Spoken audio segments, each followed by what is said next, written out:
If the world collapsed tonight, most people wouldn't die from hunger. They'd die from something much simpler. They wouldn't have shelter. Imagine the power grid gone, cities silent, and help not coming. In that world, a simple shelter could mean the difference between surviving the night or not making it to morning. Shelter isn't just comfort. It protects you from rain, heat, insects, darkness, dust, birds, animals. No, get away! Exhaustion. Most people die in the first night because they ignore shelter. Where would you sleep if the world ended tonight? If the world suddenly changed tonight, would you survive the first 24 hours? Most people think food and water come first. But without shelter, nature itself becomes your biggest enemy. In a collapsed world, people search for food and water first. But the real survival experts know something different. The first mistake most people make is ignoring shelter. When the world collapses, hunger is dangerous, thirst is deadly, but exposure kills the fastest. One cold night without shelter and survival ends. Today, I'll show you how to build life-saving shelter in a post-apocalyptic world using simple materials. Shelter is not comfort, it's protection. From cold, from heat, from storms, from dangerous environments.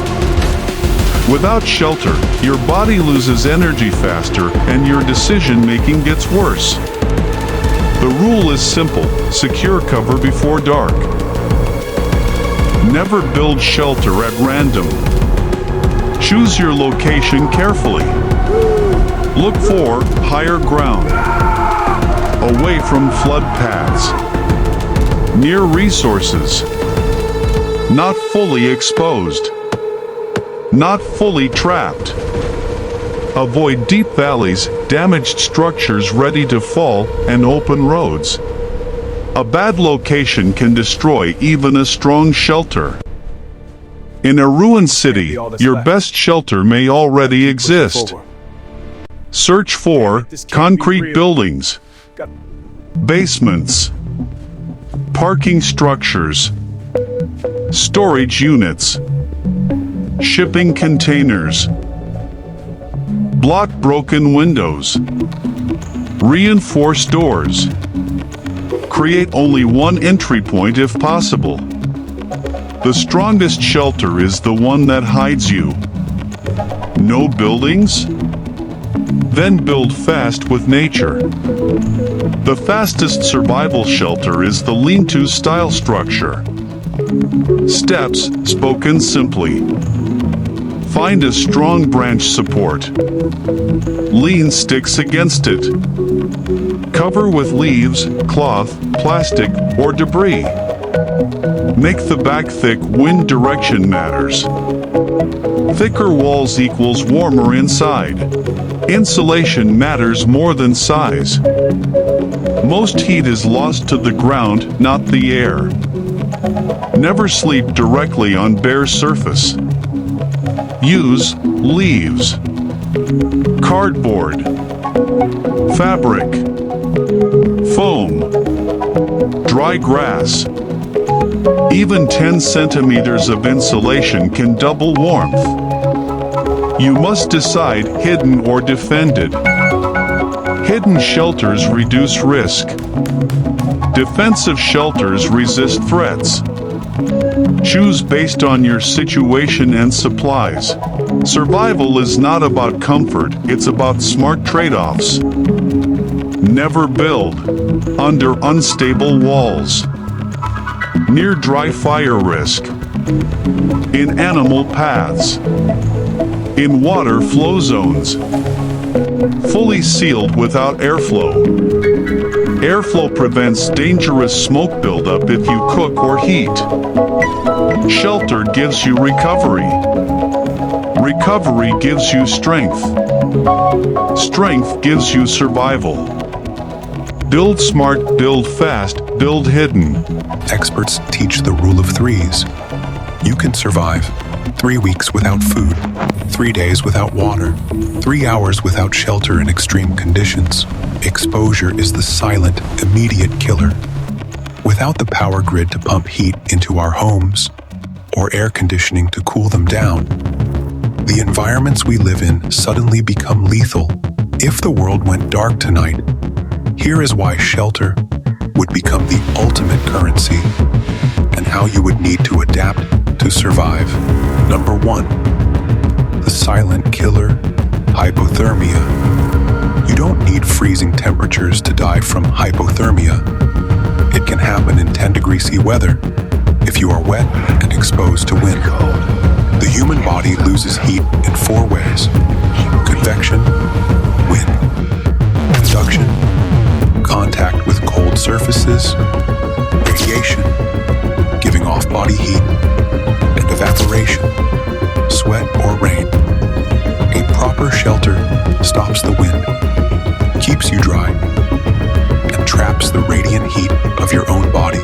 Number 2, the ground is a sponge for heat. One of the biggest mistakes beginners make is focusing entirely on the roof over their heads and ignoring the ground beneath them. If you sleep directly on the cold earth, concrete, or tile, the ground will drain your body heat through conduction, like a battery losing its charge. In a survival situation, your bed is just as important as your roof. You need insulation, piles of dry leaves, cardboard, blankets, or pine boughs between you and the ground. Number 3, the microclimate strategy, urban survival. If the grid fails during the winter, a large house actually becomes a trap.